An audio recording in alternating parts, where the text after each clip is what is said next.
Hi friends, ಎಲ್ರಿಗೂ ನಮಸ್ಕಾರ. ಜ್ಞಾನಗಂಗೋತ್ರಿ ಸಂಸ್ಥೆಯ ಇನ್ಕ್ವೆಸ್ ಪ್ರಚಲಿತ ಘಟನೆಗಳ ಸರಣಿಗೆ ತಮ್ಮೆಲ್ಲರಿಗೂ ಮತ್ತೊಮ್ಮೆ ಸ್ವಾಗತ. ಇವತ್ತು ನಾವು ಸಂಚಿಕೆ ಸಂಖ್ಯೆ 822 ಡಿಸ್ಕಸ್ ಮಾಡ್ತಾ ಇದ್ವಿ. ದಿನಾಂಕ 24 ಮತ್ತು 25 ಫೆಬ್ರವರಿ 2025. ಸೊ ಇವತ್ತಿನ ಅಪ್ಡೇಟ್ಸನ್ನು ತಿಳಿಯೋದಕ್ಕಿಂತ ಮುಂಚೆ ಕಳೆದ ಸಂಚಿಕೆಯ ಪ್ರಶ್ನೆಗಳ ಉತ್ತರಗಳು ಪ್ರಶ್ನೆ ಸಂಖ್ಯೆ 1ಕ್ಕೆ ಆಪ್ಷನ್ ಬಿ ಮತ್ತು ಪ್ರಶ್ನೆ ಸಂಖ್ಯೆ 2ಕ್ಕೆ ಆಪ್ಷನ್ ಬಿ ಸರಿ ಉತ್ತರವಾಗಿರುತ್ತೆ. ಹಾಗಿದ್ರೆ ಇವತ್ತಿನ ಮೊದಲನೇ ಪ್ರಶ್ನೆಗೆ ಬರೋಣ. ಯಾವ ಹುಲಿ ಅಭಯಾರಣ್ಯದಲ್ಲಿ ಸೋಲಿಗ ಬುಡಕಟ್ಟು ಜನಾಂಗವು ಹುಲಿಗಳ ಸಂಖ್ಯೆ ಹೆಚ್ಚಳಕ್ಕೆ ಕಾರಣವಾಗಿದೆ?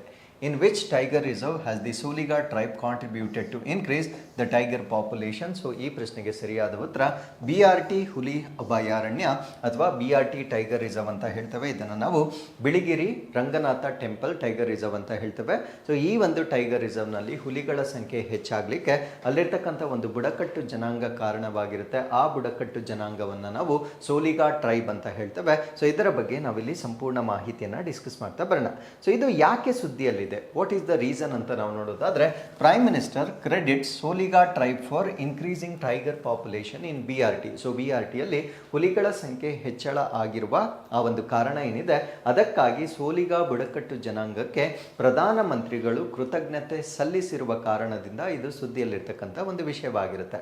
So as we all know, very latest census ಅಂದರೆ ಹುಲಿಗಳಿಗೆ ಸಂಬಂಧಪಟ್ಟಂತೆ ಗಣತಿ ಆಗಿರ್ತಕ್ಕಂಥದ್ದು 2022ರಲ್ಲಿ, ಅಂದರೆ ಪ್ರತಿ 4 ವರ್ಷಗಳಿಗೊಮ್ಮೆ ಟೈಗರ್ ಸೆನ್ಸಸ್ ಅನ್ನು ಮಾಡಲಾಗುತ್ತೆ. So last one was done in 2018 ಮಾಡಲಾಗಿರುತ್ತೆ. ಸೊ 2018 ನಮ್ಮ ಭಾರತ ದೇಶದಲ್ಲಿ 2967 ಹುಲಿಗಳಿದ್ದವು. ಈಗ 3682 ಹುಲಿಗಳು 2022ರ ಸೆನ್ಸಸ್ನಂತೆ ನಾವು ನೋಡ್ಬೋದಾಗಿರುತ್ತೆ. ಸೊ ಅಲ್ಲಿಗೆ ಹುಲಿಗಳ ಸಂಖ್ಯೆ ಕ್ರಮೇಣವಾಗಿ ಇನ್ಕ್ರೀಸ್ ಆಗ್ತಾ ಇರ್ತಕ್ಕಂಥದ್ದನ್ನು ನಾವು ನೋಡ್ಬೋದಾಗಿರುತ್ತೆ. ಸೊ ಅಕ್ರಾಸ್ ದ ಸ್ಟೇಟ್ಸ್ ತಗೊಂಡಾಗ ಮಧ್ಯಪ್ರದೇಶದಲ್ಲಿ ಹೈಯೆಸ್ಟ್ ನಂಬರ್ ಆಫ್ ಟೈಗರ್ಸ್ ಅನ್ನ ಪ್ರಸ್ತುತವಾಗಿ ನಾವು ನೋಡ್ಬೋದಾಗಿರುತ್ತೆ. 785 ಟೈಗರ್ಸ್ ಅನ್ನ ನೋಡ್ಬೋದು. 2ನೇ ಸ್ಥಾನದಲ್ಲಿ ನಮ್ಮ ಕರ್ನಾಟಕ ವಿತ್ 563 ಟೈಗರ್ಸ್. 3ನೇ ಸ್ಥಾನದಲ್ಲಿ ಉತ್ತರಾಖಂಡ್, 4ನೇ ಸ್ಥಾನದಲ್ಲಿ ಮಹಾರಾಷ್ಟ್ರ ಮತ್ತು 5ನೇ ಸ್ಥಾನದಲ್ಲಿ ನಾವು ತಮಿಳುನಾಡು ರಾಜ್ಯವನ್ನ ನೋಡ್ಬೋದಾಗಿರುತ್ತೆ. ಈ 5 top 5 states with respect to tiger population in India ಆಗಿ ನಾವು ಕನ್ಸಿಡರ್ ಮಾಡಬಹುದಾಗಿರುತ್ತೆ. ಇನ್ನು ನಾವು ನ್ಯಾಷನಲ್ ಪಾರ್ಕ್ಸ್ ಅನ್ನ ಕನ್ಸಿಡರ್ ಮಾಡಿದಾಗ ಹೈಯೆಸ್ಟ್ ನಂಬರ್ ಆಫ್ ಟೈಗರ್ಸ್ ಯಾವ ನ್ಯಾಷನಲ್ ಪಾರ್ಕ್ ಅಲ್ಲಿ ಇರುತ್ತೆ ಅಂದ್ರೆ ಜಿಮ್ ಕಾರ್ಬೆಟ್ ನ್ಯಾಷನಲ್ ಪಾರ್ಕ್ ಇರುತ್ತೆ. ಅಲ್ಲಿ ಅದು ಉತ್ತರಾಖಂಡದಲ್ಲಿರುತ್ತೆ. ಸೊ ಇಲ್ಲಿ 260 ಟೈಗರ್ಸ್ಗಳನ್ನು ನಾವು ಪ್ರಸ್ತುತವಾಗಿ ನೋಡ್ಬೋದಾಗಿರುತ್ತೆ. 2ನೇ ಸ್ಥಾನದಲ್ಲಿ ನಮ್ಮ ಕರ್ನಾಟಕದ ಬಂಡೀಪುರ, ಇಲ್ಲಿ 150 ಟೈಗರ್ಸ್ ಇರುತ್ತೆ. 3ನೇ ಸ್ಥಾನದಲ್ಲಿ ಎಗೇನ್ ನಮ್ಮ ಕರ್ನಾಟಕದ ನಾಗರಹೊಳೆ, ಇಲ್ಲಿ 135 ಟೈಗರ್ಸ್ಗಳನ್ನು ನಾವು ನೋಡ್ಬೋದಾಗಿರುತ್ತೆ. ಸೊ ಈಗ ನಾನು ಡಿಸ್ಕಸ್ ಮಾಡ್ತಾ ಇರ್ತಕ್ಕಂಥ BRT ಏನಿದೆ, ಇದು ನಮ್ಮ ಕರ್ನಾಟಕದ ಚಾಮರಾಜನಗರ ಡಿಸ್ಟ್ರಿಕ್ಟ್ನಲ್ಲಿ ಬರ್ತಕ್ಕಂಥ ಒಂದು ಟೈಗರ್ ರಿಸರ್ವ್ ಆಗಿರುತ್ತೆ. ಸೊ ಅಲ್ಲಿರ್ತಕ್ಕಂಥ ಹುಲಿಗಳ ಸಂಖ್ಯೆ ಏರಿಕೆ ಆಗಲಿಕ್ಕೆ ಅಲ್ಲಿರ್ತಕ್ಕಂಥ ಸೋಲಿಗಾ ಕಮ್ಯುನಿಟಿ ಕಾಂಟ್ರಿಬ್ಯೂಟ್ ಮಾಡಿರ್ತಕ್ಕಂಥದ್ದನ್ನು ನಾವು ನೋಡ್ಬೋದಾಗಿರುತ್ತೆ. ಹಾಗಿದ್ರೆ ಸೊ ಇದರ ಅಪ್ಡೇಟ್ಸ್ ಅನ್ನು ನಾವು ತಿಳ್ಕೊಳ್ಳೋದಾದ್ರೆ ರೀಸನ್ ಅನ್ನ ನಾವು ನೋಡ್ತಾ ಬರೋಣ. ಸೊ ಹೇಗೆ ಸೋಲಿಗಾ ಟ್ರೈಬ್ ಇದಕ್ಕೆ ರೆಸ್ಪಾನ್ಸಿಬಲ್ ಆಗಿದ್ದಾರೆ ಅಂತ ನಾವು ನೋಡೋದಾದ್ರೆ, the Soliga tribe active participation in wildlife protection, ಅಂದ್ರೆ ವನ್ಯಜೀವಿಗಳನ್ನ ಸಂರಕ್ಷಣೆ ಮಾಡಲಿಕ್ಕೆ ಅವರು ಸಕ್ರಿಯವಾಗಿ ಭಾಗವಹಿಸ್ತಾ ಇರ್ತಕ್ಕಂಥದ್ದು ಒಂದು ರೀಸನ್ ಆಗಿರುತ್ತೆ. And there cultural reference for tigers, ಅಂದ್ರೆ ಅವರ ಸಾಂಸ್ಕೃತಿಕವಾಗಿ ಅಥವಾ ಅವರ ಒಂದು ಆಚರಣೆಗಳಲ್ಲಿ ಹುಲಿಗಳಿಗೆ ಗೌರವವನ್ನ ನೀಡ್ತಕ್ಕಂಥದ್ದು ಕೂಡ ಒಂದು ರೀಸನ್ ಆಗಿರುತ್ತೆ. ಸೊ ಎಲ್ಲ ಕೀ ಫ್ಯಾಕ್ಟರ್ಸ್ನ ಕಾರಣದಿಂದ ಹುಲಿಗಳ ಸಂಖ್ಯೆ ಹೆಚ್ಚಾಗಿರ್ತಕ್ಕಂಥದ್ದನ್ನು ನಾವು ನೋಡ್ಬೋದಾಗಿರುತ್ತೆ. ಸೊ ಟೈಗರ್ ಪಾಪ್ಯುಲೇಷನ್ ಏನಿದೆ ಅಂದರೆ BRTಯನ್ನು ನಾವು ಕನ್ಸಿಡರ್ ಮಾಡಿದಾಗ ಅದು ಈಗ ಪ್ರಸ್ತುತವಾಗಿ 50ಕ್ಕೆ ಏರಿಕೆ ಆಗಿರ್ತಕ್ಕಂಥದ್ದನ್ನು ನಾವು ನೋಡ್ಬೋದಾಗಿರುತ್ತೆ. You may think that 50 is a very small number, but comparatively ನಾವು ನೋಡಿದಾಗ it had only 8 to 10 tigers, ಅಂದರೆ ಮುಂಚೆ 8ರಿಂದ 10 ಟೈಗರ್ಗಳು ಮಾತ್ರ ಇತ್ತು. ಈಗ 50ಕ್ಕೆ ಏರಿಕೆ ಆಗಿರ್ತಕ್ಕಂಥದ್ದು, ಅಲ್ಲಿ ಸಿಗ್ನಿಫಿಕೆಂಟ್ ಜಂಪ್ ಆಗಿರ್ತಕ್ಕಂಥದ್ದನ್ನು ನಾವಿಲ್ಲಿ ನೋಡ್ಬೋದಾಗಿರುತ್ತೆ. ಸೊ ಈ ಸೋಲಿಗಾ ಕಮ್ಯುನಿಟಿ ಏನಿದ್ದಾರೆ, ಇವರು ಟೈಗರ್ಸ್ ಅನ್ನ ಗೌರವವನ್ನ ನೀಡ್ತಕ್ಕಂಥ ಒಂದು ಪ್ರಾಣಿಯಾಗಿರುತ್ತೆ. ಸೊ ಟೈಗರ್ಸ್ ಅನ್ನ ಅವ್ರು ಏನಂತ ಕರೀತಾರೆ ಅಂದ್ರೆ ದೊಡ್ಡ ನಾಯಿ ಅಂತ ಕರೀತಾರೆ, ಅಂದ್ರೆ ಬಿಗ್ ಡಾಗ್ ಅಂತ ಕರೀತಾರೆ. ಸೊ ಅದ್ರ ಜೊತೆಗೆ ಟೈಗರ್ಸ್ ಗಳಿಗೆ ಸಂಬಂಧಪಟ್ಟಂತೆ ಒಂದು ಡೆಡಿಕೇಟೆಡ್ ಟೆಂಪಲ್ ಅನ್ನ, ಅಂದ್ರೆ ಒಂದು ದೇವಸ್ಥಾನವನ್ನ ಅಥವಾ ಅದಕ್ಕೆ ಮೀಸಲಾಗಿರ್ತಕ್ಕಂಥ ಒಂದು ದೇವಸ್ಥಾನವನ್ನ ಕೂಡ ನಿರ್ಮಿಸುವ ಮುಖಾಂತರ ಸೊ ಅದನ್ನ ಪೂಜ್ಯ ಭಾವದಿಂದ ನೋಡ್ತಾ ಇರ್ತಕ್ಕಂಥದ್ದನ್ನ ನಾವು ನೋಡ್ಬೋದಾಗಿರುತ್ತೆ. ಸೊ ಎಲ್ಲ ಕಾರಣಗಳಿಂದ ಹುಲಿಗಳ ಪಾಪ್ಯುಲೇಷನ್ ಅಲ್ಲಿ ಇನ್ಕ್ರೀಸ್ ಆಗಿರ್ತಕ್ಕಂಥದ್ದನ್ನ ನಾವು ನೋಡ್ಬೋದಾಗಿರುತ್ತೆ. ಅದರ ಜೊತೆಗೆ ಸಹಬಾಳ್ವೆ ಅಥವಾ ಕೋ ಎಕ್ಸಿಸ್ಟೆನ್ಸ್ ಅಂತ ಹೇಳ್ತೀವಿ. ಹೇಳ್ತೇವೆ, their deep rooted cultural links with forest ecosystem and sustainable lifestyle contributed to minimum human animal conflicts. ಅಂದ್ರೆ ಮಾನವ ಮತ್ತು ಪ್ರಾಣಿಗಳ ಸಂಘರ್ಷ ಅಂತ ನಾವೇನು ಹೇಳ್ತೇವೆ, ಸೊ ಅದು ಬಹಳ ಕಡಿಮೆ ಇರತಕ್ಕಂಥ ಒಂದು ಪ್ರದೇಶ ಇದಾಗಿರುತ್ತೆ. ಅದಕ್ಕೆ ಕಾರಣ ಏನಂದ್ರೆ ಅರಣ್ಯ ಪರಿಸರ ವ್ಯವಸ್ಥೆಯೊಂದಿಗೆ ಅವ್ರಿಗೆ ಇರತಕ್ಕಂಥ ಒಂದು ಸಾಂಸ್ಕೃತಿಕ ಸಂಪರ್ಕಗಳು ಇದು ಮಾನವ ಮತ್ತು ಪ್ರಾಣಿಗಳ ನಡುವೆ ಇರತಕ್ಕಂಥ ಒಂದು ಸಂಘರ್ಷವನ್ನ ಕಡಿಮೆ ಮಾಡಲಿಕ್ಕೆ ಸೊ ಅದು ಕಾಂಟ್ರಿಬ್ಯೂಟ್ ಮಾಡಿರ್ತಕ್ಕಂಥದ್ದನ್ನು ನಾವಿಲ್ಲಿ ಗಮನಿಸಬಹುದಾಗಿರುತ್ತೆ. ಸೊ ಕನ್ಸರ್ವೇಷನ್ ಎಫರ್ಟ್ಸ್ ಅಥವಾ ಇದರ ಸಂರಕ್ಷಣಾ ಪ್ರಯತ್ನಗಳನ್ನು ನಾವು ನೋಡೋದಾದ್ರೆ, it was the first to get forest land rights inside the tiger reserve in 2011 ಅಂದ್ರೆ 2011ನೇ ಇಸ್ವಿಯಲ್ಲಿ ಹುಲಿ ಮೀಸಲು ಪ್ರದೇಶದೊಳಗೆ ಅರಣ್ಯ ಭೂಮಿಯ ಹಕ್ಕುಗಳನ್ನು ಪಡೆದ ಮೊದಲ ಬುಡಕಟ್ಟು ಜನಾಂಗವಾಗಿ ನಾವು ಇದನ್ನು ಕನ್ಸಿಡರ್ ಮಾಡಬಹುದಾಗಿರುತ್ತೆ. ಅಂದರೆ ಈ ಒಂದು ಸೋಲಿಗಾ ಕಮ್ಯುನಿಟಿ ಏನಿರುತ್ತೆ, ಸೊ ಅವರು ಆ ಒಂದು ಅರಣ್ಯ ಮೀಸಲು ಪ್ರದೇಶ ಅಥವಾ ಹುಲಿ ಮೀಸಲು ಪ್ರದೇಶದ ಒಳಗಡೆ ಇರತಕ್ಕಂಥ ಒಂದು ಬುಡಕಟ್ಟು ಜನಾಂಗವಾಗಿರುತ್ತೆ. ಸೊ ವಾಸ ಮಾಡಬೇಕಾಗಿದ್ರೆ ಅವರ ಲೈವ್ಲಿಹುಡ್ ಅಥವಾ ಜೀವನಾಂಶ ಏನಿರುತ್ತೆ, ಸೊ ಅಲ್ಲಿರ್ತಕ್ಕಂಥ ಫಾರೆಸ್ಟ್ ಲ್ಯಾಂಡ್ ಮೇಲೆ ಡಿಪೆಂಡ್ ಆಗಿರುತ್ತೆ. ಆ ಒಂದು ಭೂಮಿಯ ಹಕ್ಕನ್ನು ಪಡೆದ ಮೊಟ್ಟ ಮೊದಲ ಒಂದು tribal population with in the tiger reserve ಆಗಿ ಈ ಒಂದು ಸೋಲಿಗಾ ಕಮ್ಯುನಿಟಿಯನ್ನು ನಾವು ಕನ್ಸಿಡರ್ ಮಾಡಬಹುದಾಗಿರುತ್ತೆ. ಸೊ ಆ ಒಂದು ರೈಟ್ಸ್ ಅನ್ನ ಅವರು 2011ನೇ ಇಸ್ವಿಯಲ್ಲಿ ಪಡೆದುಕೊಂಡಿರ್ತಕ್ಕಂಥದ್ದನ್ನ ನಾವು ನೋಡಬಹುದಾಗಿರುತ್ತೆ. ಸೊ ಅದ್ರ ಜೊತೆಗೆ ದ ಫಾರೆಸ್ಟ್ ಡಿಪಾರ್ಟ್ಮೆಂಟ್ ಇವ್ರ ಜೊತೆ ಕೊಲಾಬ್ರೇಟ್ ಆಗಿರುತ್ತೆ. ಅಂದ್ರೆ ನಮ್ಮ ಕರ್ನಾಟಕದ ಈ ಅರಣ್ಯ ಇಲಾಖೆ ಏನಿರುತ್ತೆ, ಸೊ ಇದು ಸೋಲಿಗಾ ಕಮ್ಯುನಿಟಿ ಜೊತೆಗೆ ಒಂದು ಕೊಲಾಬ್ರೇಷನ್ ಅನ್ನ ಮಾಡ್ಕೊಂಡಿರುತ್ತೆ. ಸೊ ಆ ಕೊಲಾಬ್ರೇಷನ್ ಏನಕ್ಕೆ ಅಂದ್ರೆ, ಸೊ ಫಾರೆಸ್ಟ್ ರಿಲೇಟೆಡ್ ಆಕ್ಟಿವಿಟೀಸ್ ಅನ್ನ ಮಾಡ್ಲಿಕ್ಕೆ, ಅಂದ್ರೆ ಕಾಡಿಗೆ ಸಂಬಂಧಪಟ್ಟಂತೆ ಕೆಲವೊಂದು ಚಟುವಟಿಕೆಗಳನ್ನು ಮಾಡಲಿಕ್ಕೆ, ಅದ್ರ ಜೊತೆಗೆ ಫೈರ್ ಪ್ರೊಟೆಕ್ಷನ್ ಅಂದರೆ ಕಾಡಲ್ಲಿ ಏನಾದರೂ ಕಾಡ್ಗಿಚ್ಚು ಸಂಭವಿಸಿದಾಗ ಸೊ ಈ ಸೋಲಿಗಾ ಕಮ್ಯುನಿಟಿಗೆ ಆ ಕಾಡಿನ ಬಗ್ಗೆ ಹೆಚ್ಚಿನ ಒಂದು ಮಾಹಿತಿ ಇರುತ್ತೆ. ಸೊ ಅದನ್ನು ಪ್ರಿವೆಂಟ್ ಮಾಡಲಿಕ್ಕೂ ಕೂಡ ಅರಣ್ಯ ಇಲಾಖೆ ಇವರ ಜೊತೆಗೆ ಕೊಲಾಬರೇಷನ್ ಮಾಡ್ಕೊಂಡಿರ್ತಕ್ಕಂಥದ್ದನ್ನು ನಾವು ನೋಡ್ಬೋದಾಗಿರುತ್ತೆ. ಸೊ ಈಗ ನಾವು BRT ಬಗ್ಗೆ ಹೆಚ್ಚಿನ ಮಾಹಿತಿನ ತಿಳ್ಕೊಳ್ಳೋದಾದ್ರೆ, ಇದನ್ನು ನಾವು ಬಿಳಿಗಿರಿ ರಂಗನಾಥ ಸ್ವಾಮಿ ಟೆಂಪಲ್ ಟೈಗರ್ ರಿಸರ್ವ್ ಅಂತ ಹೇಳ್ತೇವೆ. ಸೊ ಇದೊಂದು ಪ್ರೊಟೆಕ್ಟೆಡ್ ಏರಿಯಾ ಆಗಿರುತ್ತೆ, ಅಂದ್ರೆ ಸಂರಕ್ಷಿತ ಪ್ರದೇಶವಾಗಿರುತ್ತೆ. ಸೊ ಇದು ನಮ್ಮ ಕರ್ನಾಟಕದ ಚಾಮರಾಜನಗರ ಡಿಸ್ಟ್ರಿಕ್ಟ್ ನಲ್ಲಿ ಬರ್ತಕ್ಕಂಥ ಒಂದು ಟೈಗರ್ ರಿಸರ್ವ್ ಆಗಿರುತ್ತೆ. ಸೊ ಇದು ಸಿ ಲೆವೆಲ್ ಇಂದ ಎಷ್ಟು ಎತ್ತರದಲ್ಲಿರುತ್ತೆ ಅಂದ್ರೆ 5091 ಫೀಟ್ ಎತ್ತರದಲ್ಲಿರ್ತಕ್ಕಂಥದ್ದನ್ನ ನಾವು ನೋಡ್ಬೋದಾಗಿರುತ್ತೆ. ಸೊ ಇದನ್ನ ವೈಲ್ಡ್ ಲೈಫ್ ಸ್ಯಾಂಕ್ಚುರಿ ಅಂತ ಡಿಕ್ಲೇರ್ ಮಾಡಿರ್ತಕ್ಕಂಥದ್ದು 1974 ಜೂನ್ 27 1974ರಲ್ಲಿ. ಸೊ ಇದನ್ನ ವನ್ಯಜೀವಿ ಅಭಯಾರಣ್ಯ ಅಂತ ಡಿಕ್ಲೇರ್ ಮಾಡಿರ್ತಕ್ಕಂಥದ್ದನ್ನು ನಾವು ನೋಡ್ಬೋದಾಗಿರುತ್ತೆ. ಸೊ ಟೈಗರ್ ರಿಸರ್ವ್ ಅಂತ ಡಿಕ್ಲೇರ್ ಮಾಡಿರ್ತಕ್ಕಂಥದ್ದು 2011, ಸೊ 2011ರಲ್ಲಿ ಇದನ್ನ ಹುಲಿ ಸಂರಕ್ಷಿತ ಪ್ರದೇಶ ಅಂತ ಘೋಷಣೆ ಮಾಡಿರ್ತಕ್ಕಂಥದ್ದನ್ನು ನಾವು ನೋಡ್ಬೋದಾಗಿರುತ್ತೆ. Following the approval of India's national tiger conservation authority, ಅಂದ್ರೆ ನಮ್ಮ ಭಾರತ ದೇಶದ ರಾಷ್ಟ್ರೀಯ ಹುಲಿ ಸಂರಕ್ಷಣಾ ಪ್ರಾಧಿಕಾರದ ಅನುಮೋದನೆಯ ನಂತರ 2011ರಲ್ಲಿ ಕರ್ನಾಟಕ ಸರ್ಕಾರವು ಇದನ್ನ ಹುಲಿ ಸಂರಕ್ಷಿತ ಪ್ರದೇಶ ಅಂತ ಘೋಷಣೆ ಮಾಡಿರ್ತಕ್ಕಂಥದ್ದನ್ನ ನಾವು ನೋಡ್ಬೋದಾಗಿರುತ್ತೆ. ಸೊ ಇಲ್ಲಿರ್ತಕ್ಕಂಥ ಫ್ಲೋರಾ ಮತ್ತೆ ಫಾನಾ, ಸಸ್ಯ ಮತ್ತು ಪ್ರಾಣಿ ವರ್ಗವನ್ನ ನಾವು ಡಿಸ್ಕಸ್ ಮಾಡೋದಾದ್ರೆ, ಸೊ ಇಲ್ಲಿ dry deciduous, moist deciduous, semi evergreen, evergreen ಮತ್ತೆ ಶೋಲಾ ಫಾರೆಸ್ಟ್ ಗಳನ್ನ ನಾವು ನೋಡ್ಬೋದಾಗಿರುತ್ತೆ. ಅಂದ್ರೆ ಶುಷ್ಕ ಪತನಶೀಲ, ತೇವಾಂಶವುಳ್ಳ ಪತನಶೀಲ, ಅರೆ ನಿತ್ಯ ಹರಿದ್ವರ್ಣ ಮತ್ತು ಶೋಲಾ ಕಾಡುಗಳನ್ನು ಹೊಂದಿರತಕ್ಕಂಥ ವೈವಿಧ್ಯಮಯವಾಗಿರ್ತಕ್ಕಂಥ ಸಸ್ಯ ವರ್ಗವನ್ನು ಹೊಂದಿರತಕ್ಕಂಥ ಒಂದು ಪ್ರದೇಶವಾಗಿ ನಾವು ಕನ್ಸಿಡರ್ ಮಾಡಬಹುದಾಗಿರುತ್ತೆ. So with this let's get into question number 2. Australia ಏಷ್ಯಾದ ಕಡೆಗೆ ಉತ್ತರಕ್ಕೆ ಎಷ್ಟು ವೇಗವಾಗಿ ಚಲಿಸುತ್ತಿದೆ? At what rate is Australia drifting northward towards Asia? So ನಿಮಗೆ ಈ ಕಾಂಟಿನೆಂಟ್ಸ್ ಗೊತ್ತಿರುತ್ತೆ ಅಥವಾ ಈ ಪ್ಲೇಟ್ ಟೆಕ್ಟೋನಿಕ್ಸ್ ಅಂತ ಹೇಳ್ತೇವೆ. ಸೊ ನಮ್ಮ ಒಂದು ಭೂಮಿ ಏನಿರುತ್ತೆ ಅದು ಅನೇಕ ಫಲಕಗಳಾಗಿ ಅದು ಬ್ರೇಕ್ ಆಗಿ ದೂರ ಸರಿದಿರ್ತಕ್ಕಂಥದ್ದನ್ನು ನಾವು ನೋಡ್ಬೋದಾಗಿರುತ್ತೆ. ಸೊ ಇದನ್ನು ನಾವು ಪ್ಲೇಟ್ ಟೆಕ್ಟೋನಿಕ್ಸ್ ಮೂಮೆಂಟ್ಸ್ ಅಂತ ಹೇಳ್ತೇವೆ ಅಥವಾ ಭೂಫಲಕಗಳ ಅಲೆತ ಅಂತ ಹೇಳ್ತೇವೆ. ಸೊ ಈಗ ಈ ಆಸ್ಟ್ರೇಲಿಯನ್ ಪ್ಲೇಟ್ ಏನಿದೆ ಇದು it is coming towards Asia ಕಡೆಗೆ ಅದು ಸಾಗುತ್ತಾ ಇದೆ. ಸೊ ಎಲ್ಲ ಪ್ಲೇಟ್ಸು ಮೂವ್ ಆಗ್ತಾ ಇರುತ್ತೆ. ಬಟ್ ಆಸ್ಟ್ರೇಲಿಯನ್ ಪ್ಲೇಟ್ ಏನಿದೆ ಇದು ಅತ್ಯಂತ ವೇಗವಾಗಿ ಮೂವ್ ಆಗ್ತಾ ಇರ್ತಕ್ಕಂಥ ಒಂದು ಪ್ಲೇಟ್ ಆಗಿರುತ್ತೆ. ಸೊ ಅದು ಯಾವ ಕಡೆಗೆ ಮೂವ್ ಆಗ್ತಾ ಇದೆ ಅಂದ್ರೆ ಏಷ್ಯಾ ಕಡೆಗೆ ಮೂವ್ ಆಗ್ತಾ ಇರ್ತಕ್ಕಂಥ ಒಂದು ಪ್ಲೇಟ್ ಆಗಿರುತ್ತೆ. So compare to all other plates, ಈ ಒಂದು ಆಸ್ಟ್ರೇಲಿಯನ್ ಪ್ಲೇಟ್ ಅಂತಕ್ಕಂಥದ್ದು ಯಾವ ಸ್ಪೀಡಲ್ಲಿ ಮೂವ್ ಆಗ್ತಾ ಇದೆ ಅನ್ನೋದು ನಮ್ಮ ಪ್ರಶ್ನೆ ಆಗಿರುತ್ತೆ. ಈ ಪ್ರಶ್ನೆಗೆ ಸರಿಯಾದ ಉತ್ತರ 1 ವರ್ಷಕ್ಕೆ 7 ಸೆಂಟಿಮೀಟರ್ಸ್, ಅಂದರೆ 7 ಸೆಂಟಿಮೀಟರ್ಸ್ ಪರ್ ಇಯರ್. ಸೊ ಈ ಒಂದು ವೇಗದಲ್ಲಿ ಇದು ಮೂವ್ ಆಗ್ತಾ ಇರ್ತಕ್ಕಂಥದ್ದನ್ನು ನಾವು ನೋಡ್ಬೋದಾಗಿರುತ್ತೆ. Of course it is going to take millions of years to reach Asia, but ಇರ್ತಕ್ಕಂಥ ಎಲ್ಲ ಕಾಂಟಿನೆಂಟ್ಸ್ಗಳಲ್ಲಿ ಅತ್ಯಂತ ವೇಗವಾಗಿ ಮೂವ್ ಆಗ್ತಾ ಇರ್ತಕ್ಕಂಥ ಒಂದು ಪ್ಲೇಟ್ ಆಸ್ಟ್ರೇಲಿಯನ್ ಪ್ಲೇಟ್ ಆಗಿರುತ್ತೆ. ಸೊ ನಿಮಗೆ ಈ ಜಿಯೋಗ್ರಫಿಯಲ್ಲಿ ನಮಗೆ ಫಾರ್ಮೇಷನ್ ಆಫ್ ದಿ ಅರ್ತ್ ಬಗ್ಗೆ ನೀವು ಕಲ್ತಿರ್ತೀರಾ ಅಥವಾ ಬೇರೆ ಬೇರೆ ಕಾಂಟಿನೆಂಟ್ಸ್ ಬಗ್ಗೆ ನೀವು ಕಲ್ತಿರ್ತೀರಾ. ಸೊ ಭೂಮಿ ಉಗಮವಾದಾಗ ಲ್ಯಾಂಡ್ ಮಾಸ್ ಎಲ್ಲ ಒಂದೇ ಕಡೆ ಇತ್ತು, ವಾಟರ್ ಎಲ್ಲ ಒಂದು ಕಡೆ ಸಪ್ರೇಟ್ ಆಗಿತ್ತು. ಸೊ ಅದನ್ನು ನಾವು ಪ್ಯಾಂಜಿಯಾ ಅಂತ ಕರಿತಾ ಇದ್ವಿ. ಸೊ ಟೋಟಲ್ ಲ್ಯಾಂಡ್ ಮಾಸ್ ಅನ್ನು ನಾವು ಪ್ಯಾಂಜಿಯಾ ಅಂತ ಕರಿತಾ ಇದ್ವಿ. ಸೊ ಎಲ್ಲ ಕೂಡ ಒಂದೇ ಆಗಿತ್ತು, ಯಾವುದೇ ಬ್ರೇಕ್ಸ್ ಇರಲಿಲ್ಲ. ಸೊ ಕ್ರಮೇಣ ಏನಾಗುತ್ತೆ ಅಂದರೆ ಇದು ಎರಡು ಪಾರ್ಟ್ಸ್ ಆಗಿ ಬ್ರೇಕ್ ಆಗುತ್ತೆ. ಅಪ್ಪರ್ ಪಾರ್ಟನ್ನು ನಾವು ಲೌರೇಷಿಯಾ ಅಂತ ಹೇಳ್ತೇವೆ, ಕೆಳಗಡೆ ಪಾರ್ಟನ್ನು ನಾವು ಗೊಂಡ್ವಾನಾ ಅಂತ ಹೇಳ್ತೇವೆ. ಸೊ ಅದರ ಮಧ್ಯದಲ್ಲಿ ಬರ್ತಕ್ಕಂಥ ಸಿಯನ್ನು ನಾವು ತೆತಿಸ್ ಸಿ ಅಂತ ಹೇಳ್ತೇವೆ. ಸೊ ಇದು 200 ಮಿಲಿಯನ್ ಇಯರ್ಸ್ ಏಗೋ ಆಗಿರ್ತಕ್ಕಂಥ ಒಂದು ರಚನೆ ಆಗಿರುತ್ತೆ. ಅದಾದಮೇಲೆ ಮತ್ತೆ ಅದು ಬ್ರೇಕ್ ಆಗಲಿಕ್ಕೆ ಸ್ಟಾರ್ಟ್ ಮಾಡುತ್ತೆ. You can C. ಸೊ ಇದು ಮತ್ತೆ ಬ್ರೇಕ್ ಆಗಿ ದೂರ ದೂರ ಸರಿತಾ ಇರ್ತಕ್ಕಂಥದ್ದನ್ನು ನಾವು ನೋಡ್ಬೋದಾಗಿರುತ್ತೆ. ಸೊ ಇಲ್ಲಿ ನಾವು ಅಂಟಾರ್ಟಿಕಾವನ್ನು ನೋಡ್ಬೋದು. ಇದು ನಮ್ಮ ಇಂಡಿಯನ್ ಪ್ಲೇಟ್ ಆಗಿರುತ್ತೆ, ಇದು ಆಸ್ಟ್ರೇಲಿಯನ್ ಪ್ಲೇಟ್ ಆಗಿರುತ್ತೆ. ನಮ್ಮ ಇಂಡಿಯನ್ ಪ್ಲೇಟ್ ಈ ಅಂಟಾರ್ಟಿಕಾ ಜೊತೆಗೆ ಬ್ರೇಕ್ ಮಾಡಿಕೊಂಡು ಸೊ ಇದು ಬಂದು ಈ ಕಡೆಗೆ ಅಟ್ಯಾಚ್ ಆಗುತ್ತೆ. ಸೊ ಆ ಒಂದು ಪ್ಲೇಟ್ಸ್ ಕೊಲೈಡ್ ಆದಾಗೆ ನಮ್ಮ ಹಿಮಾಲಯನ್ ಮೌಂಟೇನ್ಸ್ ಫಾರ್ಮೇಷನ್ ಆಗಿರ್ತಕ್ಕಂಥದ್ದನ್ನು ನಾವು ನೋಡ್ಬೋದಾಗಿರುತ್ತೆ. ಈ ಆಸ್ಟ್ರೇಲಿಯಾ ಅಂತಕ್ಕಂಥದ್ದು ದೂರ ಬಂದಿರುತ್ತೆ. You can see here Australia. So India ಬಂದು ಏಷ್ಯಾಗೆ ಜಾಯ್ನ್ ಆಗಿರುತ್ತೆ. ಸೊ ಇಲ್ಲಿ ಬಂದು ಜಾಯ್ನ್ ಆಗಿರುತ್ತೆ. ಸೊ ಇಲ್ಲಿ ನಾವು ಅಂಟಾರ್ಟಿಕಾವನ್ನು ನೋಡ್ಬೋದಾಗಿರುತ್ತೆ. So this is present day picture ಆಗಿರುತ್ತೆ. So here we can see Africa, so South America, North ಅಮೆರಿಕಾವನ್ನು ನೋಡ್ಬೋದು, ಇದೆಲ್ಲ ಏಷ್ಯಾ ಆಗಿರುತ್ತೆ. ಅದಾದಮೇಲೆ ಆಸ್ಟ್ರೇಲಿಯಾ, ಅಂಟಾರ್ಟಿಕಾವನ್ನು ನಾವು ಇಲ್ಲಿ ನೋಡ್ಬೋದಾಗಿರುತ್ತೆ.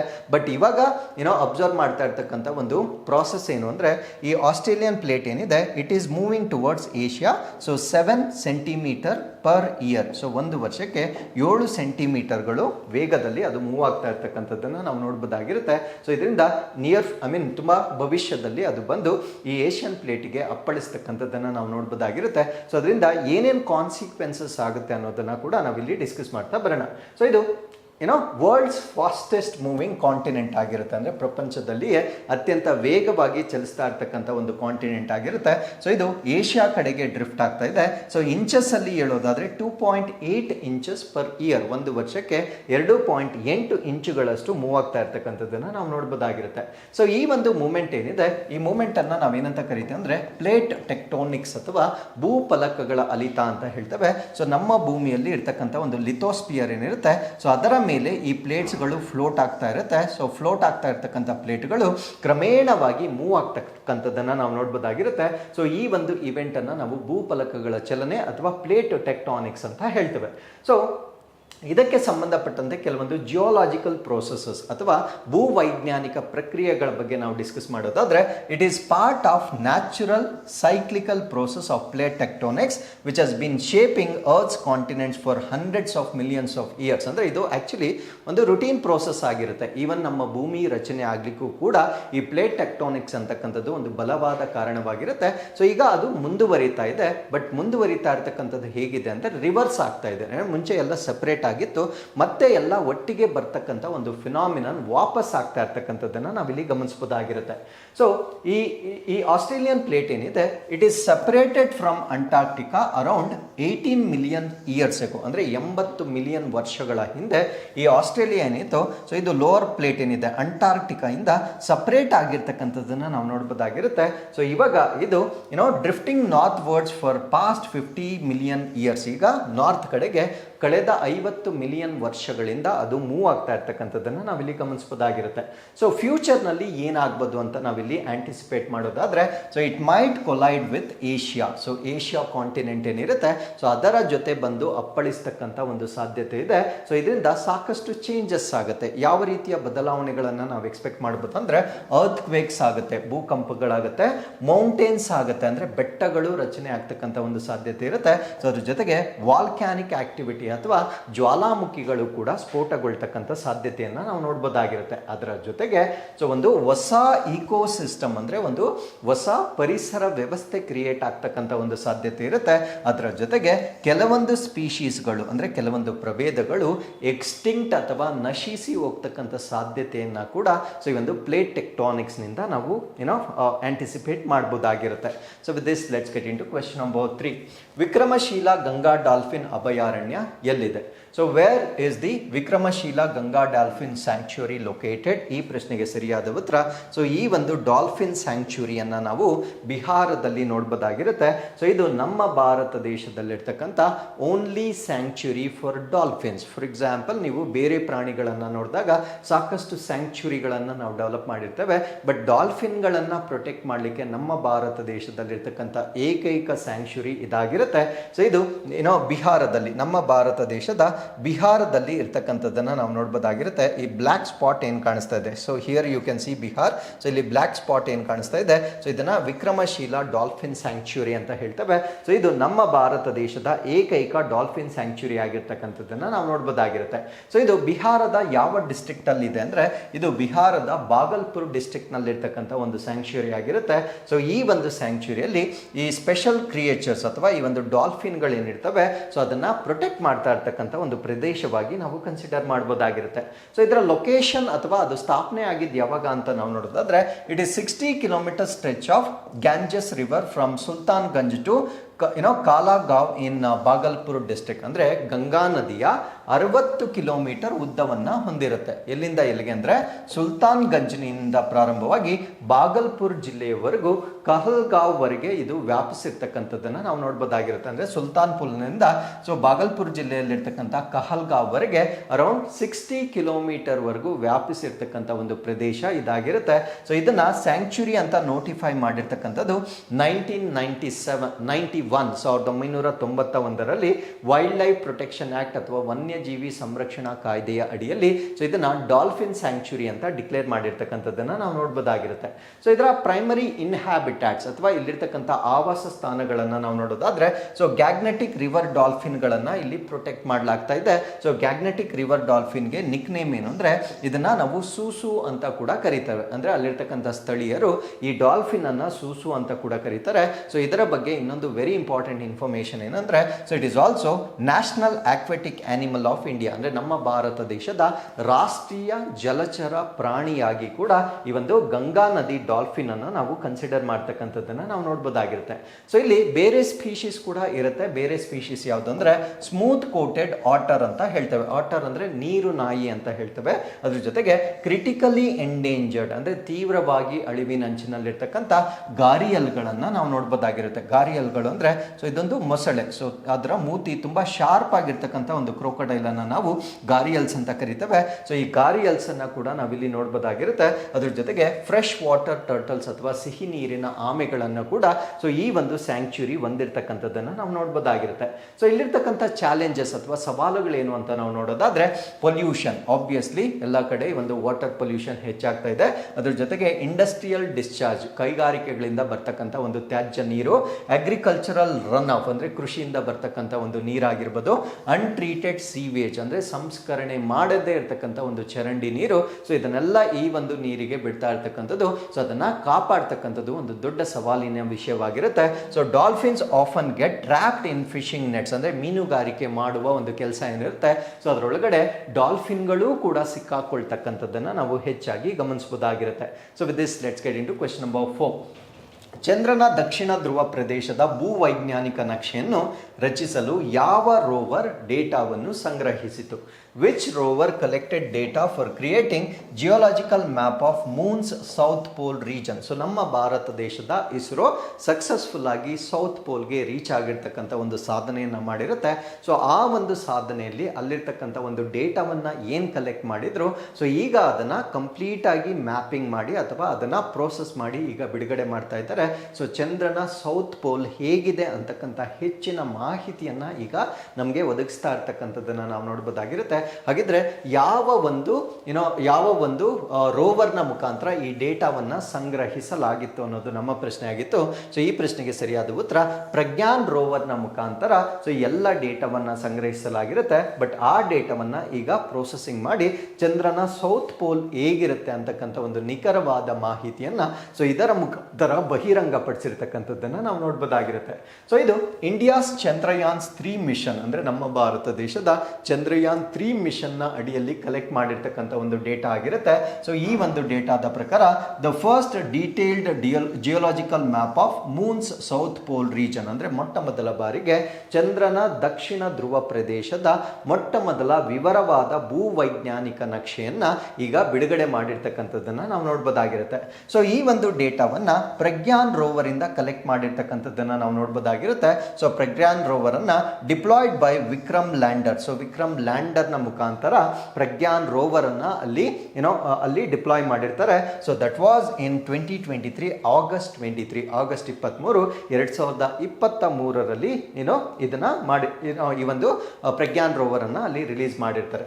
ಸೊ ಇಲ್ಲಿ ಸಮ್ ಕೀ ಇಂಪಾರ್ಟೆಂಟ್ ಪಾಯಿಂಟ್ಸ್ ಅನ್ನ ನಾವು ನೋಡೋದಾದ್ರೆ, ಸೊ ಈ ಡೇಟಾವನ್ನ ಯಾರು ಪ್ರೋಸೆಸ್ ಮಾಡಿದ್ದಾರೆ, ಪ್ರಜ್ಞಾನ್ ರೋವರ್ ಏನೋ ಡೇಟಾವನ್ನ ಕಲೆಕ್ಟ್ ಮಾಡಿದೆ, ಬಟ್ ಆ ಡೇಟಾವನ್ನ ಯಾರು ಪ್ರೋಸೆಸ್ ಮಾಡಿದ್ದಾರೆ ಅಂತ ನಾವು ನೋಡೋದಾದ್ರೆ, physical research laboratory in Ahmedabad, Punjab university in Chandigarh and laboratory of electro optic system, Indian space research organisation in Bengaluru. So ಇವರೆಲ್ಲರೂ ಕೊಲ್ಯಾಬರೇಷನ್ ಅನ್ನ ಮಾಡಿಕೊಳ್ಳುವ ಮುಖಾಂತರ ಆ ಪ್ರಜ್ಞಾನ್ ರೋವರ್ ಏನಿರುತ್ತೆ ಅದು ಕಳಿಸಿರ್ತಕ್ಕಂಥ ಒಂದು ಡೇಟಾವನ್ನ ಸಂಪೂರ್ಣವಾಗಿ ವಿಶ್ಲೇಷಣೆ ಮಾಡಿ ನಮ್ಮ ಸದರನ್ ಪೋಲ್ ಆಫ್ ಮೂನ್ ಏನಿದೆ, ಸೊ ಅದರ ಸಂಪೂರ್ಣ ಭೂವೈಜ್ಞಾನಿಕವಾಗಿರ್ತಕ್ಕಂಥ ಒಂದು ನಕ್ಷೆಯನ್ನ ಈಗ ಬಿಡುಗಡೆ ಮಾಡಿರ್ತಕ್ಕಂಥದ್ದನ್ನ ನಾವು ನೋಡಬಹುದಾಗಿರುತ್ತೆ.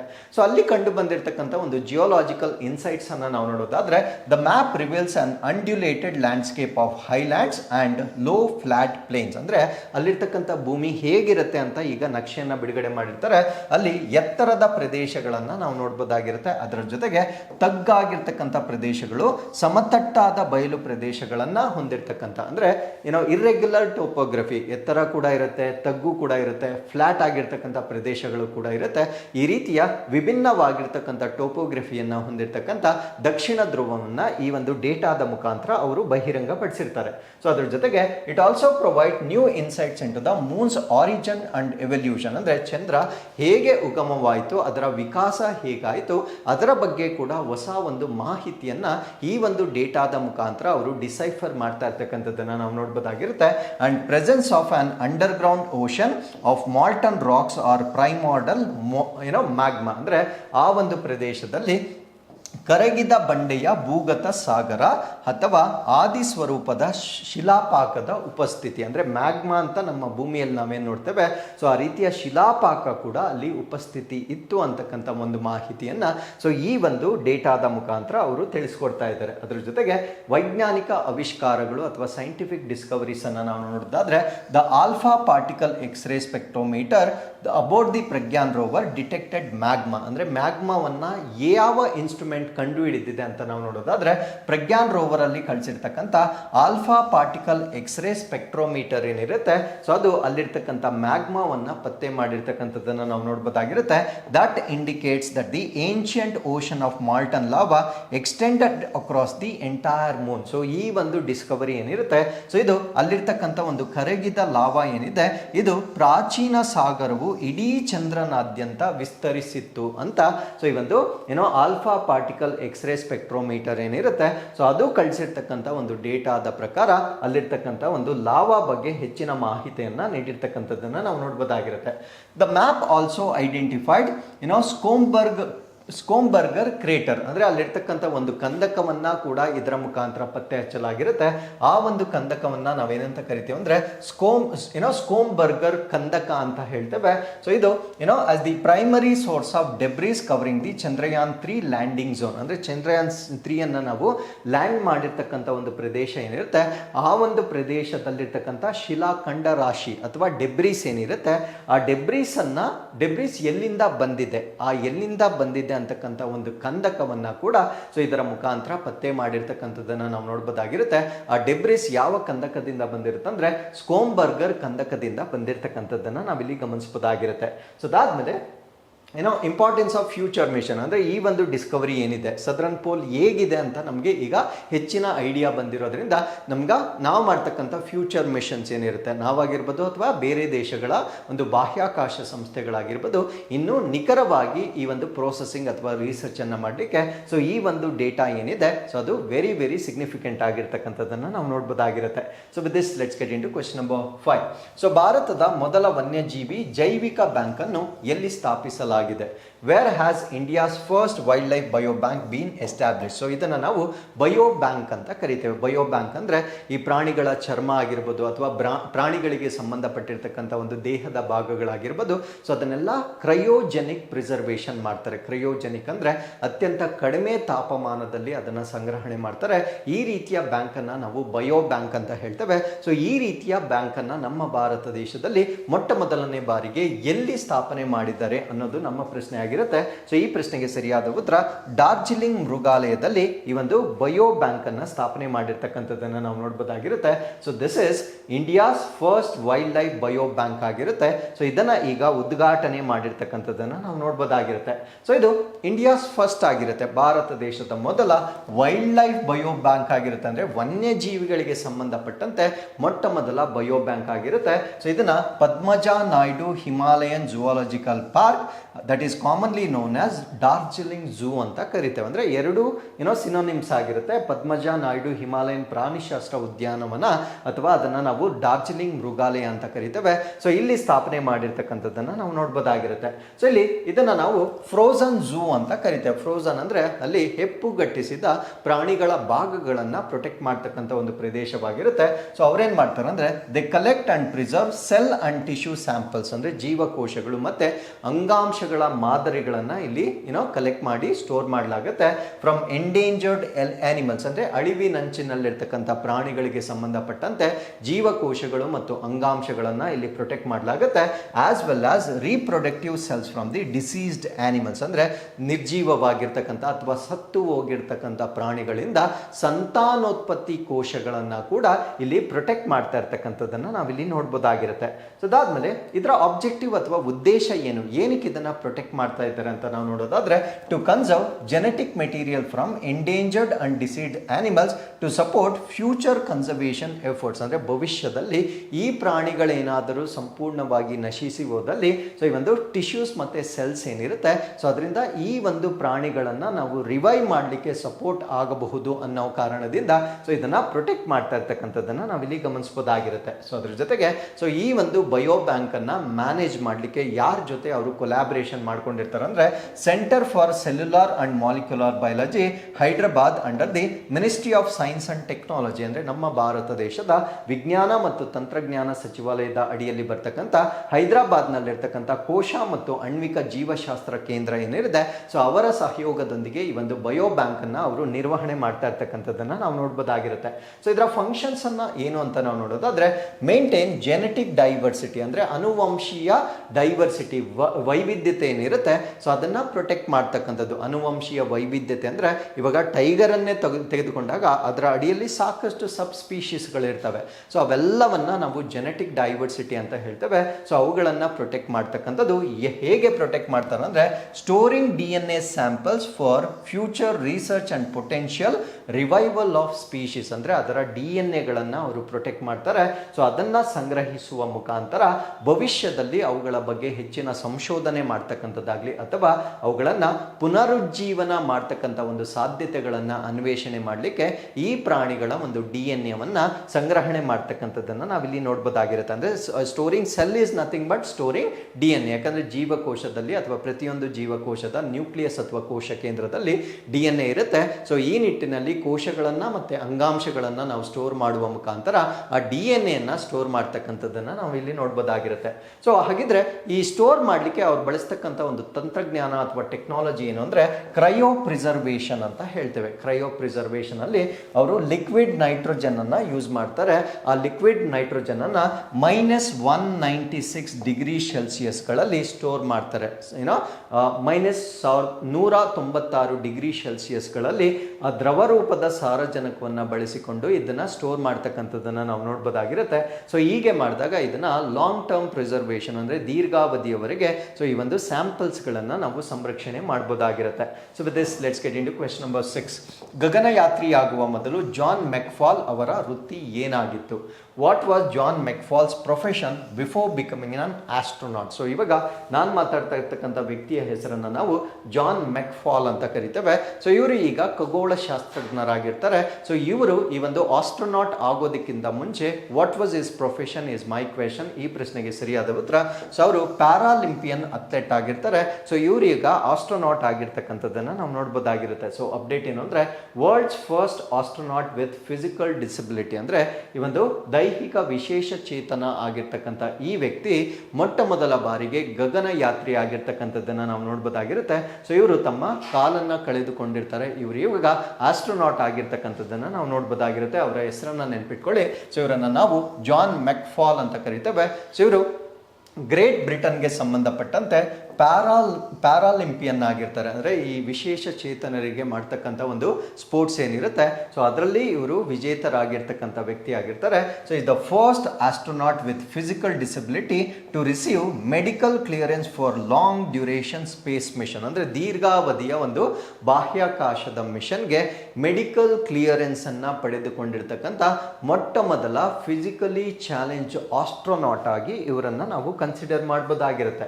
ಸೊ ಇವರ ಬ್ಯಾಕ್ಗ್ರೌಂಡ್ ಅನ್ನು ನಾವು ಕನ್ಸಿಡರ್ ಮಾಡೋದಾದ್ರೆ he himself was or is orthopaedic surgeon ಆಗಿರ್ತಾರೆ. ಆರ್ಥೋಪೆಡಿಕ್ ಅಂದ್ರೆ ಈ ಮೂಳೆಗಳಿಗೆ ಸಂಬಂಧಪಟ್ಟಂತೆ ಶಸ್ತ್ರಚಿಕಿತ್ಸೆ ಏನ್ ಮಾಡ್ತಾರೆ ಸೊ ಅದರ ಒಂದು ವೈದ್ಯರಾಗಿರ್ತಾರೆ. ಅದ್ರ ಜೊತೆಗೆ ಪ್ಯಾರಾಲಿಂಪಿಕ್ ಸ್ಪ್ರಿಂಟರ್ ಆಗಿರ್ತಾರೆ, ಅಂದ್ರೆ ಪ್ಯಾರಾಲಿಂಪಿಕ್ ಓಟಗಾರರಾಗಿರ್ತಕ್ಕಂಥರಾಗಿರ್ತಾರೆ. ಸೊ ಇವರು he lost is right leg in motor cycle accident at the age of 19, ಅಂದ್ರೆ ಅವರಿಗೆ 19 ವರ್ಷ ವಯಸ್ಸಾಗಿದ್ದಾಗ ಮೋಟಾರ್ ಸೈಕಲ್ ಅಪಘಾತದಲ್ಲಿ ತಮ್ಮ ಬಲಗಾಲನ್ನ ಕಳೆದುಕೊಂಡಿರ್ತಕ್ಕಂಥದ್ದನ್ನ ನಾವು ನೋಡ್ಬೋದಾಗಿರುತ್ತೆ. ಸೊ ಇವರ ಅಚೀವ್ಮೆಂಟ್ಸ್ ಅನ್ನು ನಾವು ನೋಡೋದಾದ್ರೆ 2008 ಬೀಚಿಂಗ್ ಪ್ಯಾರಾಲಿಂಪಿಕ್ಸ್ ನಲ್ಲಿ ಇವರು ಬ್ರಾನ್ಸ್ ಮೆಡಲ್ ಅನ್ನ ಗೆದ್ದಿರ್ತಾರೆ. ಸ್ಪ್ರಿಂಟಿಂಗ್ ನಲ್ಲಿ ಅಂದ್ರೆ ಓಟದಲ್ಲಿ ಇವರು ಬ್ರಾನ್ಸ್ ಅಥವಾ ಕಂಚಿನ ಪದಕವನ್ನ 2008ರ ಬೀಜಿಂಗ್ ಪ್ಯಾರಾಲಿಂಪಿಕ್ಸ್ ನಲ್ಲಿ ಇವರು ವಿಜೇತರಾಗಿರ್ತಕ್ಕಂಥದ್ದನ್ನು ನಾವು ನೋಡ್ಬೋದಾಗಿರುತ್ತೆ. ಸೊ ಅದಾದ್ಮೇಲೆ ಯುರೋಪಿಯನ್ ಸ್ಪೇಸ್ ಏಜೆನ್ಸಿಗೆ ನವೆಂಬರ್ 2022ರಲ್ಲಿ ಅವರು ಆಸ್ಟ್ರೋನಾಟ್ ಆಗಿ ಸೇರಿಕೊಂಡಿರ್ತಕ್ಕಂಥದ್ದನ್ನು ನಾವು ನೋಡ್ಬೋದಾಗಿರುತ್ತೆ. So with this let's get into question number 7. ಭಾರತದ ಯಾವ ರಾಜ್ಯದಲ್ಲಿ ಮೊದಲ ಹಸಿರು ಬಜೆಟ್ ಅನ್ನು ಪರಿಚಯಿಸಲಾಯಿತು? In which Indian state was the first green budget introduced? ಈ ಪ್ರಶ್ನೆಗೆ ಸರಿಯಾದ ಉತ್ತರ ಸೊ ನಮ್ಮ ಭಾರತ ದೇಶದ ರಾಜಸ್ಥಾನದಲ್ಲಿ ಮೊಟ್ಟ ಮೊದಲ ಬಾರಿಗೆ ಗ್ರೀನ್ ಬಜೆಟ್ ಅನ್ನ ಇಂಟ್ರೊಡ್ಯೂಸ್ ಮಾಡಿರ್ತಕ್ಕಂಥದ್ದನ್ನು ನಾವು ನೋಡ್ಬೋದಾಗಿರುತ್ತೆ. ಸೊ ಈ ಆರ್ಟಿಕಲ್ ಅಲ್ಲಿ ನಾವು ಗ್ರೀನ್ ಬಜೆಟ್ ಅಂದ್ರೆ ಏನು ಅಂತ ನಾವು ಡಿಸ್ಕಸ್ ಮಾಡ್ತಾ ಬರೋಣ. ಸೊ ಈ ಒಂದು ಗ್ರೀನ್ ಬಜೆಟ್ ಅನ್ನ ಮಂಡಿಸಿರ್ತಕ್ಕಂಥ ನಮ್ಮ ಭಾರತ ದೇಶದ ಮೊದಲ ರಾಜ್ಯ ರಾಜಸ್ಥಾನವಾಗಿರುತ್ತೆ. ಸೊ ಅಲ್ಲಿ 3 ಸೆಕ್ಟರ್ಗಳ ಮೇಲೆ ಹೆಚ್ಚಾಗಿ ಇವರು ಗ್ರೀನ್ ಬಜೆಟ್ ಅನ್ನ ಮಂಡಿಸಿರ್ತಾರೆ. ಆ 3 ಸೆಕ್ಟರ್ಗಳು ಯಾವ್ದ್ಯಾವ್ದು ಅಂದ್ರೆ ಎಲೆಕ್ಟ್ರಿಸಿಟಿ, ಸೊ ಅದನ್ನ ನಾವು ಬಿಜಿಲಿ ಅಂತ ಹೇಳ್ತೇವೆ. ಎರಡನೇದು ರೋಡ್ಸ್ ಅಥವಾ ಸಡಕ್ ಅಂತ ಹೇಳ್ತೇವೆ. ಮೂರನೇದನ್ನ ವಾಟರ್ ಅಥವಾ ಪಾನಿ ಅಂತ ಹೇಳ್ತೇವೆ. ಸೊ ಇದಕ್ಕೆ ಸಂಬಂಧಪಟ್ಟಂತೆ ಈ ಒಂದು ಗ್ರೀನ್ ಬಜೆಟ್ ಅನ್ನ ಮಂಡಿಸಿರ್ತಕ್ಕಂಥದ್ದನ್ನ ನಾವು ನೋಡ್ಬೋದಾಗಿರುತ್ತೆ. ಸೊ ಇದರ ಪ್ರಮುಖ ಅಂಶಗಳು ಏನಿದು ಗ್ರೀನ್ ಬಜೆಟ್ ಅಂತ ನಾವು ನೋಡೋದಾದ್ರೆ ಸೊ ಈ ಒಂದು ಬಜೆಟ್ ನಲ್ಲಿ ಕ್ಲೈಮೇಟ್ ಚೇಂಜ್ ಅಡಾಪ್ಷನ್ ಪ್ಲಾನ್ 2030 ಅನ್ನ ಇನ್ಕ್ಲೂಡ್ ಮಾಡ್ಕೊಂಡಿರ್ತಾರೆ. ಅಂದ್ರೆ ಹವಾಮಾನ ಬದಲಾವಣೆ ಅಥವಾ ಹವಾಮಾನ ಬದಲಾವಣೆ ಹೊಂದಾಣಿಕೆ ಯೋಜನೆ 2030 ಇದರಲ್ಲಿ ಇನ್ಕ್ಲೂಡ್ ಮಾಡಿರ್ತಾರೆ. ಅಂದ್ರೆ ಕ್ಲೈಮೇಟ್ ಹೇಗೆ ಚೇಂಜ್ ಆಗ್ತಾ ಇದೆ, ಅದಕ್ಕೆ ನಾವು ಹೇಗೆ ಹೊಂದಾಣಿಕೆ ಆಗಬೇಕು ಬೈ 2030, ಆ ಒಂದು ಪ್ಲಾನ್ ಅನ್ನ ಈ ಬಜೆಟ್ ನಲ್ಲಿ ಇನ್ಕ್ಲೂಡ್ ಮಾಡಿರ್ತಕ್ಕಂಥದ್ದನ್ನ ನಾವು ನೋಡ್ಬೋದಾಗಿರುತ್ತೆ. And establishment of centre of excellence for climate change, ಅಂದ್ರೆ ಈ ಒಂದು ಹವಾಮಾನ ಬದಲಾವಣೆಗೆ ಸಂಬಂಧಪಟ್ಟಂತೆ ಒಂದು ಶ್ರೇಷ್ಠತಾ ಕೇಂದ್ರವನ್ನ ಸ್ಥಾಪನೆ ಮಾಡೋದನ್ನ ಕೂಡ ಸೊ ಇದರಲ್ಲಿ ಒಳಗೊಂಡಿರ್ತಕ್ಕಂಥದ್ದನ್ನ ನಾವಿಲ್ಲಿ ಗಮನಿಸಬಹುದಾಗಿರುತ್ತೆ. ಸೊ ಅಡಿಷನಲಿ ಅಂದ್ರೆ ಇದಕ್ಕೆ ಜೊತೆಯಾಗಿ 10 crore trees will be planted and subsidies will be provided to 2.5 lakh farmers for natural farming, ಅಂದ್ರೆ 10 ಕೋಟಿ ಮರಗಳನ್ನ ನೆಡಲಾಗುತ್ತೆ. ಅದರ ಜೊತೆಗೆ ನೈಸರ್ಗಿಕ ಕೃಷಿ ಮಾಡ್ತಕ್ಕಂಥ ರೈತರಿಗೆ 2.5 ಲಕ್ಷ ರೈತರಿಗೆ ಸಹಾಯಧನವನ್ನ ಕೂಡ ಇದರಲ್ಲಿ ನೀಡಲಾಗುತ್ತೆ. ಅದರ ಜೊತೆಗೆ investments R plan for infrastructure, ಮೂಲ ಸೌಕರ್ಯಗಳಾಗಿರ್ಬೋದು. 9 ಗ್ರೀನ್ ಫೀಲ್ಡ್ ಎಕ್ಸ್ಪ್ರೆಸ್ ವೇಗಳನ್ನು ಡೆವಲಪ್ ಮಾಡ್ತಾರೆ. ಅಂದರೆ ಗ್ರೀನ್ ಫೀಲ್ಡ್ ಎಕ್ಸ್ಪ್ರೆಸ್ ವೇ ಅಂದರೆ ಜನರ ಆವಾಸ ಸ್ಥಾನ ಕಡಿಮೆ ಇರತಕ್ಕಂಥದ್ದು. ಅಲ್ಲಿ ಯೂಶಲಿ ಜನರ ಆವಾಸ ಸ್ಥಾನ ಇದ್ದಲ್ಲಿ ಲ್ಯಾಂಡ್ ಅಕ್ವಿಸಿಷನ್ ಅನ್ನು ಮಾಡ್ಕೊಳ್ಬೇಕಾಗಿರುತ್ತೆ, ಅಲ್ಲಿರ್ತಕ್ಕಂಥ ಪರಿಸರವನ್ನು ನಾಶ ಮಾಡಬೇಕಾಗಿರುತ್ತೆ. ಪರಿಸರವನ್ನು ನಾಶ ಮಾಡದೆ ಮೂಲ ಸೌಕರ್ಯಗಳನ್ನು ಅಭಿವೃದ್ಧಿಪಡಿಸ್ತಕ್ಕಂಥದ್ದು, ಅದನ್ನು ನಾವು ಗ್ರೀನ್ ಫೀಲ್ಡ್ ಎಕ್ಸ್ಪ್ರೆಸ್ ವೇ ಅಂತ ಹೇಳ್ತೇವೆ. ಸೊ ಗ್ರೀನ್ ಫೀಲ್ಡ್ ಎಕ್ಸ್ಪ್ರೆಸ್ ವೇಗಳನ್ನು ಕೂಡ ಸೊ ಈ ಒಂದು ಗ್ರೀನ್ ಬಜೆಟ್ನಲ್ಲಿ ಮಂಡಿಸಿರ್ತಕ್ಕಂಥದ್ದನ್ನು ನಾವು ನೋಡ್ಬೋದಾಗಿರುತ್ತೆ. ಅದ್ರ ಜೊತೆಗೆ 5,000 crore for state highways, bypass roads ಮತ್ತು ಫ್ಲೈ ಓವರ್ಸ್, ಅಂದರೆ ರಾಜ್ಯ ಹೆದ್ದಾರಿಗಳು, ಬೈಪಾಸ್ ರಸ್ತೆಗಳು ಮತ್ತು ಫ್ಲೈಓವರ್ಗಳ ರಚನೆಗೆ ಸೊ 5,000 ಕೋಟಿಯನ್ನು ಈ ಬಜೆಟ್ನಲ್ಲಿ ಅವರು ಮಂಡಿಸಿರ್ತಾರೆ. And to make Rajasthan self reliant and energy surplus with additional production of 6,400 megawatt, ಅಂದರೆ 6,400 ಮೆಗಾವ್ಯಾಟ್ ಹೆಚ್ಚುವರಿ ವಿದ್ಯುತ್ತನ್ನು ಉತ್ಪಾದನೆ ಮಾಡುವುದರೊಂದಿಗೆ ರಾಜಸ್ಥಾನವನ್ನು ಈ ಒಂದು ಇಂಧನಕ್ಕೆ ಸಂಬಂಧಪಟ್ಟಂತೆ ಅಥವಾ ವಿದ್ಯುತ್ಗೆ ಸಂಬಂಧಪಟ್ಟಂತೆ ಸೊ ಸ್ವಾವಲಂಬಿ ಮಾಡ್ತಕ್ಕಂಥದ್ದು ಕೂಡ ಈ ಒಂದು ಬಜೆಟ್ನಲ್ಲಿ ನಾವು ನೋಡ್ಬೋದಾಗಿರುತ್ತೆ. ಸೊ ಅದ್ರ ಜೊತೆಗೆ they also planning to provide water connection to 20 lakh households, ಅಂದರೆ 20 ಲಕ್ಷ ಮನೆಗಳಿಗೆ ನೀರಿನ ಸಂಪರ್ಕವನ್ನು ಕೊಡ್ತಕ್ಕಂಥದ್ದು, including 425 crore for drinking water projects in rural area, ಗ್ರಾಮೀಣ ಪ್ರದೇಶಗಳಲ್ಲಿ ಕುಡಿಯುವ ನೀರಿನ ಯೋಜನೆಗಳಿಗಾಗಿ ಸೊ ಹಣವನ್ನು ಕೂಡ ಮಂಜೂರಿ ಮಾಡಿರ್ತಕ್ಕಂಥದ್ದನ್ನು ನಾವು ನೋಡ್ಬೋದಾಗಿರುತ್ತೆ. ಸೊ ಗ್ರೀನ್ ಬಜೆಟ್ ಏನು ಅಂದರೆ financial plan that prioritises environmental sustainability and eco friendly initiatives. ಹೆಸರಲ್ಲೇ ಇದೆ, ಪರಿಸರ ಸುಸ್ಥಿರತೆ ಮತ್ತು ಪರಿಸರ ಸ್ನೇಹಿ ಉಪಕ್ರಮಗಳಿಗೆ ಆದ್ಯತೆ ನೀಡುವ ಹಣಕಾಸು ಯೋಜನೆಯನ್ನು ನಾವು ಹಸಿರು ಬಜೆಟ್ ಅಥವಾ ಗ್ರೀನ್ ಬಜೆಟ್ ಅಂತ ಕರೀತೇವೆ. ಸೊ ಈ ಒಂದು ಗ್ರೀನ್ ಬಜೆಟ್ನ ಅಡಿಯಲ್ಲಿ they aim to reduce carbon emission, ಇಂಗಾಲ ಹೊರಸೂಸುವುದನ್ನು ಕಡಿಮೆ ಮಾಡ್ತಕ್ಕಂಥದ್ದು, ಕನ್ಸರ್ವ್ ನ್ಯಾಚುರಲ್ ರಿಸೋರ್ಸಸ್, ನೈಸರ್ಗಿಕ ಸಂಪನ್ಮೂಲಗಳನ್ನು ಸಂರಕ್ಷಣೆ ಮಾಡ್ತಕ್ಕಂಥದ್ದು, ರಿನ್ಯೂಬಲ್ ಎನರ್ಜಿಯನ್ನು ಪ್ರಮೋಟ್ ಮಾಡ್ತಕ್ಕಂಥದ್ದು, ಸುಸ್ಥಿರ ಅಭಿವೃದ್ಧಿಯನ್ನು ಡೆವಲಪ್ ಮಾಡ್ತಕ್ಕಂಥದ್ದನ್ನು ಈ ಒಂದು ಗ್ರೀನ್ ಬಜೆಟ್ನಲ್ಲಿ ನಾವು ಹೆಚ್ಚಾಗಿ ನೋಡ್ಬೋದಾಗಿರುತ್ತೆ. ಸೊ ಮೇನ್ ಫೋಕಸ್ಡ್ ಏರಿಯಾಸ್ ಯಾವ್ದ್ಯಾವುದು ಅಂತ ನೋಡೋದಾದ್ರೆ climate change mitigation and adaptation, ಅಂದರೆ ಹವಾಮಾನ ಬದಲಾವಣೆಯನ್ನು ತಗ್ಗಿಸ್ತಕ್ಕಂಥದ್ದು, ಅದರ ಜೊತೆಗೆ ಅದಕ್ಕೆ ಹೊಂದಾಣಿಕೆ ಆಗ್ತಕ್ಕಂಥದ್ದನ್ನು ನಾವು ನೋಡ್ಬೋದಾಗಿರುತ್ತೆ. ಸೊ ಇಲ್ಲಿ ಪ್ರಮುಖವಾಗಿ ಗ್ರೀನ್ ಹೌಸ್ ಗ್ಯಾಸಸ್ ಅಥವಾ ಹಸಿರು ಮನೆ ಇಂಧನಗಳನ್ನು ಕಡಿಮೆ ಮಾಡ್ತಕ್ಕಂಥ ಎಲ್ಲ ಪ್ರಯತ್ನಗಳನ್ನು ಮಾಡ್ತಕ್ಕಂಥದ್ದನ್ನು ನಾವು ನೋಡ್ಬೋದಾಗಿರುತ್ತೆ. ಎರಡನೇದು ಅಫ್ಕೋರ್ಸ್ ರಿನ್ಯೂಬಲ್ ಎನರ್ಜಿ ಅಥವಾ ನವೀಕರಿಸಬಹುದಾದ ಇಂಧನ, ಪವನ ಶಕ್ತಿ, ಸೌರಶಕ್ತಿ, ಇವುಗಳನ್ನು ಹೆಚ್ಚಾಗಿ ಬಳಸ್ಕೊಳ್ತಕ್ಕಂಥದ್ದು. ಸಸ್ಟೈನಬಲ್ ಅಗ್ರಿಕಲ್ಚರ್ ಅಂದರೆ ಈ ಒಂದು ಸುಸ್ಥಿರ ಕೃಷಿ ಅಂತ ಹೇಳ್ತೇವೆ, ನಮ್ಮ ಭೂಮಿಯನ್ನು ಹೆಚ್ಚು ಮಾಲಿನ್ಯ ಮಾಡದೆ ನೈಸರ್ಗಿಕ ಕೃಷಿಯನ್ನು ಮಾಡ್ತಕ್ಕಂಥದ್ದನ್ನ ಉತ್ತೇಜನ ಮಾಡ್ತಕ್ಕಂಥದ್ದನ್ನ ಕೂಡ ನಾವಿಲ್ಲಿ ನೋಡ್ಬೋದಾಗಿರುತ್ತೆ. ವಾಟರ್ ಕನ್ಸರ್ವೇಷನ್ ಅಂದರೆ ನೀರನ್ನು ಸಂರಕ್ಷಣೆ ಮಾಡ್ತಕ್ಕಂಥದ್ದು, ಪೊಲ್ಯೂಷನ್ ಕಂಟ್ರೋಲ್ ಅಥವಾ ಮಾಲಿನ್ಯವನ್ನು ಕಡಿಮೆ ಮಾಡ್ತಕ್ಕಂಥದ್ದು, ಬಯೋಡೈವರ್ಸಿಟಿ ಅಥವಾ ಜೀವ ವೈವಿಧ್ಯತೆಯನ್ನು ಸಂರಕ್ಷಣೆ ಮಾಡ್ತಕ್ಕಂಥದ್ದನ್ನು ಕೂಡ ನಾವು ಗ್ರೀನ್ ಬಜೆಟ್ನಲ್ಲಿ ಹೆಚ್ಚಾಗಿ ನೋಡ್ಬೋದಾಗಿರುತ್ತೆ. ಅದರ ಜೊತೆಗೆ ಗ್ರೀನ್ ಇನ್ಫ್ರಾಸ್ಟ್ರಕ್ಚರ್, ಹಸಿರು ಮೂಲ ಸೌಕರ್ಯ, ಈಕೋ ಫ್ರೆಂಡ್ಲಿ ಟ್ರಾನ್ಸ್ಪೋರ್ಟೇಷನ್ ಮಾಡ್ತಕ್ಕಂಥದ್ದು, ಇನ್ಫ್ರಾಸ್ಟ್ರಕ್ಚರ್ ಪ್ರಾಜೆಕ್ಟ್ಸ್ ಮಾಡ್ತಕ್ಕಂಥದ್ದು, ಗ್ರೀನ್ ಫೀಲ್ಡ್ ಎಕ್ಸ್ಪ್ರೆಸ್ ವೇಗಳನ್ನು ಮಾಡ್ತಕ್ಕಂಥದ್ದು. ಸೊ ಇಲ್ಲಿ ಈ ರೀತಿಯ ಒಂದು ಮೂಲ ಸೌಕರ್ಯಗಳನ್ನು ಗ್ರೀನ್ ಬಜೆಟ್ನ ಅಡಿಯಲ್ಲಿ ಡೆವಲಪ್ ಮಾಡ್ತಕ್ಕಂಥದ್ದನ್ನು ನಾವು ನೋಡ್ಬೋದಾಗಿರುತ್ತೆ. So with this we have come to snippets.